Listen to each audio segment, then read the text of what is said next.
Some of the challenges you're having in your life is because you don't have any boundaries. Oftentimes, people feel like boundaries are a bad thing, that boundaries keep people out.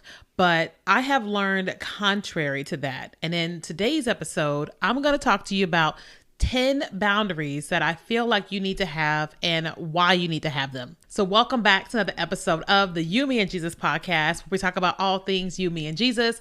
Today, we're having a conversation around boundaries and the top 10 boundaries that I feel like that you need to have in your life if you're going to be able to just have a fruitful life, fruitful relationships, and all the things. So when I thought about this topic, I know that oftentimes when I talk about boundaries that many people don't agree with them, that sometimes people are sensitive to the topic or what have you. And I just wanted to preface this episode by saying boundaries are not a bad thing. Okay. Now listen, instead of me continuing a him and haw, I'm going to go to Google because, we go to Google all the time, and I'm going to type in boundaries. So I'm literally just going to type in the word boundaries, and I'm just going to see what Google says. And then I'm going to tell you more about what Google says about boundaries. Okay. So I'm going to type the word boundaries, and then inside of Google AI, it says boundaries are limits that people set for themselves to define what behaviors are acceptable. One more time. Boundaries are limits that people set for themselves to define what behaviors are acceptable. They can be physical, emotional, or based on time or space. Okay, one more thing. So let me just break things down a little bit more. So there's physical, emotional, and time boundaries. So physical boundaries, they are related to personal space and physical touch, such as knowing what's appropriate in different settings and relationships.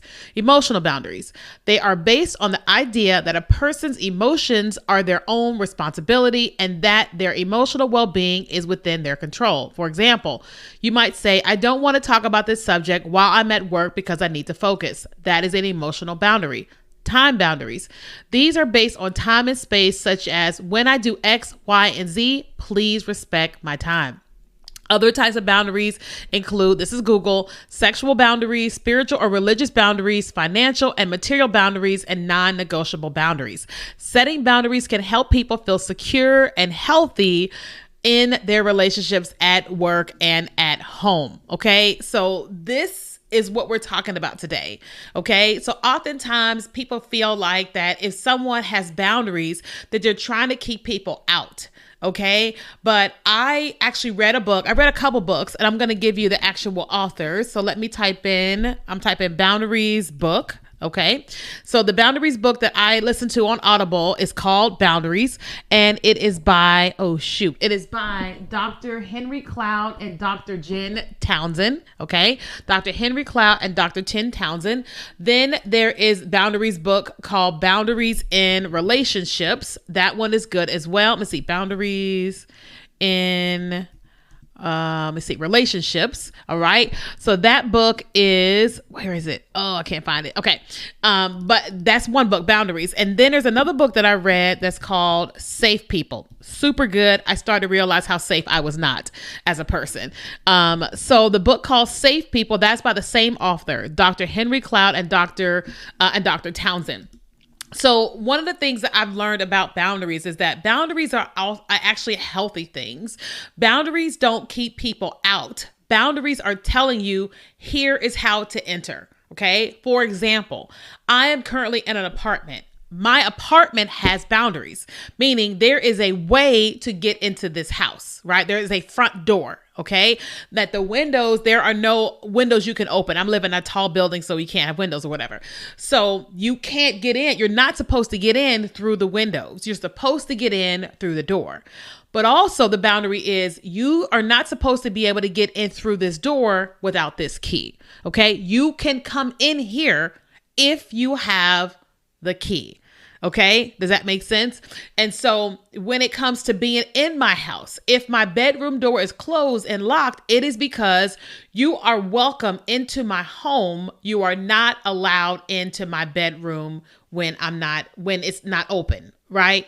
So when it comes to intimate relationships, you are invited to my body when I invite you to my body, not when you want it because you want it, but you see what I'm saying? Even in the bounds of marriage. Okay. All right. So let's just say church, there are boundaries at church, right? So you can't go into the church building if it's locked. Okay. You are welcome here during this time to this time, right? Like there is a pulpit, right? You are invited to be up here when you are invited to be up here. Otherwise, we need you to be in the seats down below, right? Not because somebody's better, but because there's a boundary. So you should have boundaries as well. Okay. So I wrote down 10 boundaries that I feel like that you should have. Now, I highly recommend that you listen to that book, Safe People, or read it. And the book, Boundaries, read that because it's going to be so healthy for you. You're going to see when you have crossed other people's boundaries, and you're going to see when other people have crossed yours, or you're going to see your boundaries that you have, or you're going to see the lack of boundaries that you have and the value of actually creating them. Okay. So let's get into them. Okay. So one of the boundaries you need to have is how to say no. Period. Okay. You have to learn how to say no, because if you are in a space where people know that you will always say yes, then you're going to always say yes. And what does that mean? That means every time you're saying yes to somebody for something, then you're saying no to something else. Right? Every single time you say yes to something, then you're saying no to something else. What does that mean? You have $100. And if every time somebody needs money, they come to you and say, okay, can I have $20? Can I have $50? Can I have $100? If you always say yes, that $100 that you may have wanted to put towards savings or towards your vacation or towards a light bill, if you're constantly giving that to someone, then you're constantly saying no to what you want to give it to, right? That doesn't make it bad. Okay. So for example, let's just say my mom calls me and asks me for $100, right? Well, you may say, well, why would you not give your mom $100? Listen, there is layers to this, right? So I work, right? I'm just giving an example. I work and I have $100 left over. I have whatever it is that I want to do with this $100, whatever it is, right? Whether it's something I need, want, plan for, save for, whatever, this $100. My mom comes to me and she says, I need $100. And my mom is used to, she's not, give you an example. My mom is used to me giving her what she needs when she needs it. I have to learn how to say no. Like if I want to use this $100, I have to learn how to tell her no, that I don't have $100 to give. Just because you have $100 doesn't mean you have $100 to give, right? Because you have plans for this $100. Even if your plan is for it to be in your high yield savings account and it's gaining interest, whatever it is, you want to do what you want to do with it. You know what I mean? So you have to learn how to have the boundary of just saying no. Somebody invites you to do something, to go somewhere, and you want to do something else, you got to learn how to say no, right? Now, is it hard sometimes to say no? Of course it is, right? Because if you're used to saying yes, or you want to say yes, knowing you can say no, or you know how somebody's going to respond when you say no, there's that pressure of saying yes when you want to say no. But that's why you have to learn the art of saying no. Right. I had a situation that happened this week. So I have been building a community here in Houston, and I decided to do this meetup. I thought it was going to be 50 people that registered. We're almost at 1,000 people. I mean, it's mad. We'll talk about that another day. And somebody reached out to me and was like, hey, here's my number. Call me. And I said, can you inbox me on Instagram? And they inboxed me. Here's my number. Call me. And I was like, hey, is it okay if we talk here in chat, or if we can talk on email? Well, they got upset. They felt like I was being unprofessional because they want to invest their money and I don't want to talk to them on the phone. And I just kind of said, I'm really sorry. I don't really understand why you feel like this is unprofessional. We just met online and we don't really know each other. You don't know my tone, but how I typically operate with people I meet online is I will either talk to you in inbox here on Instagram, or I will talk to you on email. Otherwise, I'm not sure how we're going to have a conversation. And so that person finally was like, they sent an audio and just started to explain why they were reaching out. Now, I had to have that firm boundary of, I am not giving you my phone number. I don't know you, right? I was nice about it, but it was like, I had to hold the line of, I'm not going to give you my number just because you want my number. We don't know each other. I've never seen you. You saw me online. I'm not doing that, right? And so I had to have that, and I had to express to them what I was feeling and thinking so that they could understand it. You know what I mean? And it doesn't feel good to say that and watch people how they respond to us, but it is necessary. Okay, let's keep going. Number 2, second thing you need to have boundary is not letting people into your relationships with the relationships that have unhealthy mindsets. Okay, not letting people into your life and your relationships that have unhealthy mindsets. What does that mean? Listen, you will meet a lot of people. You will love a lot of people, and everyone will have an opinion. Everyone will want to say whatever it is they want to say. You have to learn the boundary of, okay, here is this person, these people, here is me and my life. Which people do I invite into certain aspects of things, right? So there's parts of me, let's just say my health. And I'm on this health journey of losing weight and just being overall healthy, right?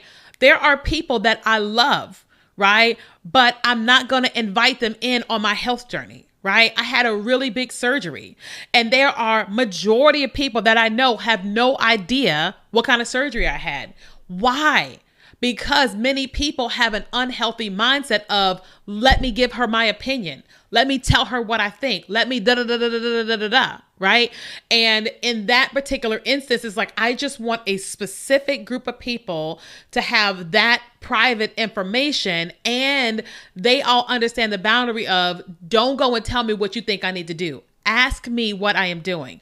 Ask me what my doctor is saying. Ask me how you can support me versus just telling me, go do this, and this without you actually being my doctor, right? I don't say it to them like that. I'm just giving you an example. So, and that's just health, right? So if I get into a relationship, my job is to have the boundary of, who is invited into knowing what's going on in my relationship, knowing that I'm in a relationship, knowing what I'm navigating in my relationship, and when I get engaged, all the different things.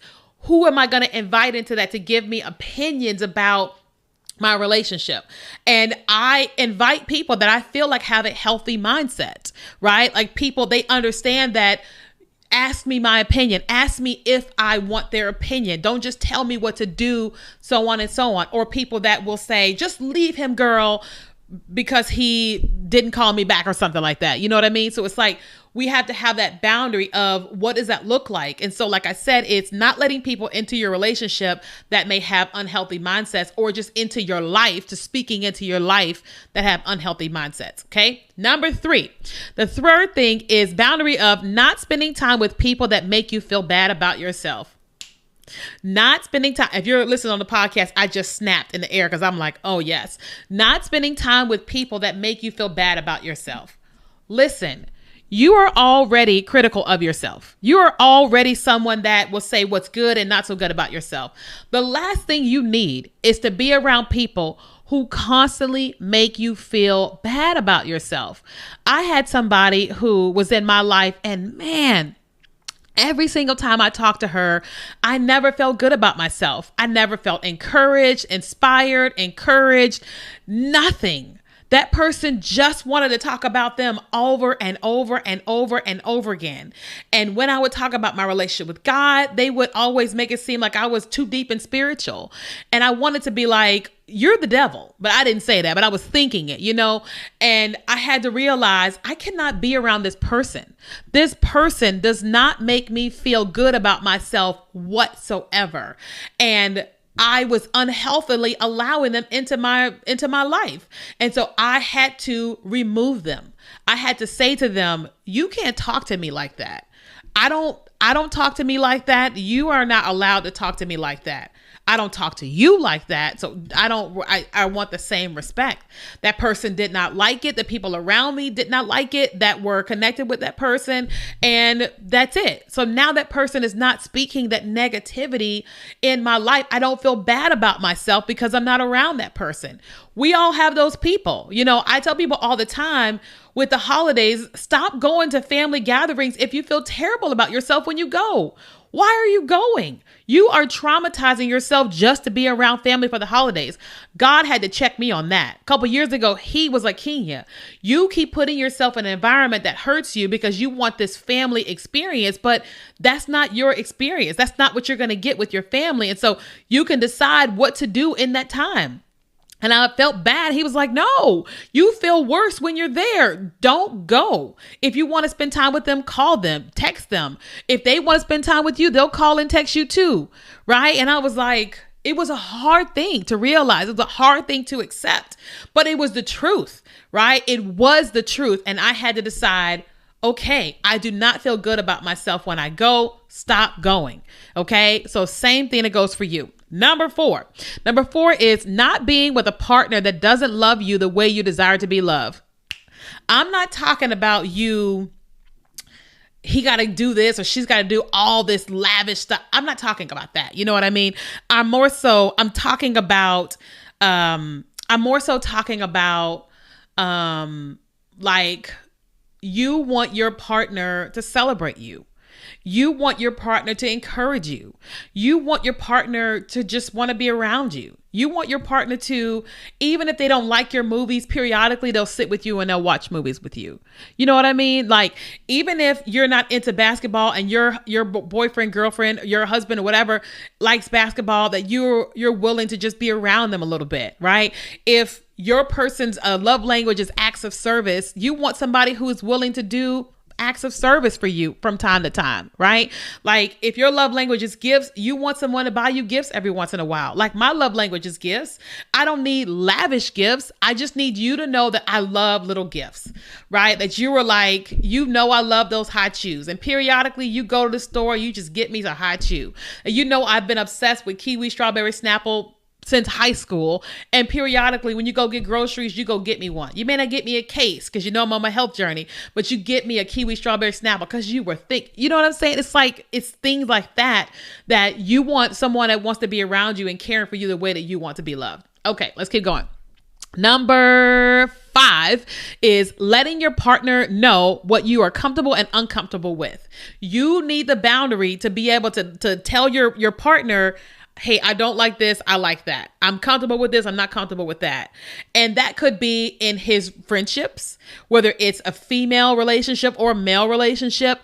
If you're a man and she's a woman, her male relationships or even her female relationships or the relationship, whatever, whatever these things are, and you're finding yourself, you're uncomfortable with it.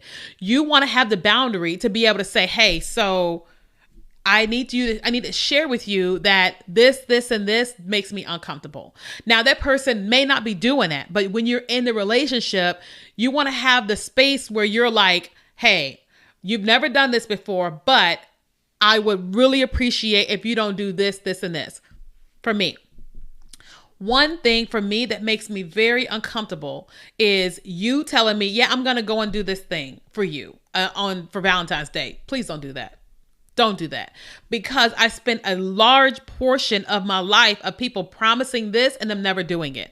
I'm healing that wound and all that. It is what it is. It's not there yet. And so I get a privilege to share with my partner, friend, and say, hey, listen, here is an area of my life where I'm healing, that I have been hurt over and over and over again. And it's my wound. I'm working on it. But if you're going to help me and love me well, don't make promises to me. Don't come to me and tell me you're going to do something. Just do it. Because if you forget to do it and it doesn't happen, it's going to make me very sad. I would rather you never tell me what you're going to do and you do all this stuff and I'm surprised every time you do it, versus the letdown, right? Now, it's still my wound to heal, but I get to tell you, this makes me feel X, Y, and Z, right? Or I get to tell my partner, hey, I don't actually feel comfortable when your female friends are texting you after 10 o'clock at night. Right. And he may say, well, why? What's wrong with that? It's like, well, 10 o'clock at night is actually probably time you should be spending with me, the family, or whatever, not necessarily her texting you. I just don't feel comfortable with that. Right. And your partner should be like, oh, I had never thought about that. I respect that. Right. Like I've always had this boundary of I don't let men text me before 9 o'clock and I don't let them text me after 9 o'clock if I'm not dating them. Right. Why? Because I'm trying to create a healthy environment for somebody. Right. So when I was married, I let men know, hey, please don't text me before this or after this, because I want him to feel respected. He didn't ask me to do that, but I created that boundary. And so then I asked him, I said, hey, can we create something to where the women that know you or whatever, and that know you're married, that they are respecting the fact that not texting you early in the morning or late at night, because it's just odd to kind of do that. Hope that makes sense. Let's keep going. Number 6, who you allow. Okay. Create a boundary of who you allow to speak into your life and what it looks like. Okay. You've got to have a boundary of who is invited to speak into your life and what it looks like. So recently I have been working on having mentors, right? And I have this couple that I love them and they're getting to know me. I'm getting to know them. And one of the things that happened with the husband is he said to me one time, oh, you're amazing. You're good to go. You're good. And I was just like, I don't like that. And he goes, what do you mean? I was like, I know you see me very glittery. I know you see me strong and this, and this, but this is the outside. I have things going on the inside. And if you're going to be able to speak into my life, I need you to be able to see outside the glitter. I need you to be able to ask questions and get to know me so you can know outside of the glitter. Otherwise, you can't mentor me when you think everything is okay. Right. And he was like, I think he was taken aback, and I was nice about it. Right. And then when we had a call recently, I reiterated to both of them at the same time of like, I know I got this glitter, but I have the other things as well. And I need people who are willing to dig, right? I'm going to bring it out. I'm going to tell it to you. And I need you to get beyond the glitter. Otherwise, you're not mentoring me. You're just polishing what is the pretty on the outside and not helping me grow and mature on the inside, right? And so there are people that I'm saying, I'm inviting you to speak into my life, but this is what this looks like. You can't polish the outside. You need to be able to go on the inside, right? You know, I've had mentors before who have said different things. I had to be like, hey, listen, I'm having this health issue and you're being very matter of fact. You are being a fixer and you're not actually being empathetic, right? And she was not happy when I said that. And I'm like, listen, you don't understand. If this was your daughter and your daughter came to you and said this, and this, is this what you would say to her? The answer is no. Exactly. So don't come at me like that. I don't want to be talked to like that. And I won't talk to you like that. So I had to, do that. All right. Sorry. This is kind of running long. The episode's running kind of long. Okay. Let's keep going. So then you've got number 7. It is boundaries when and if you let people borrow money. You have to decide what that looks like. Me, I don't let people borrow money. I don't. If someone comes to me and they need money, I have to decide, am I willing to just give it to them?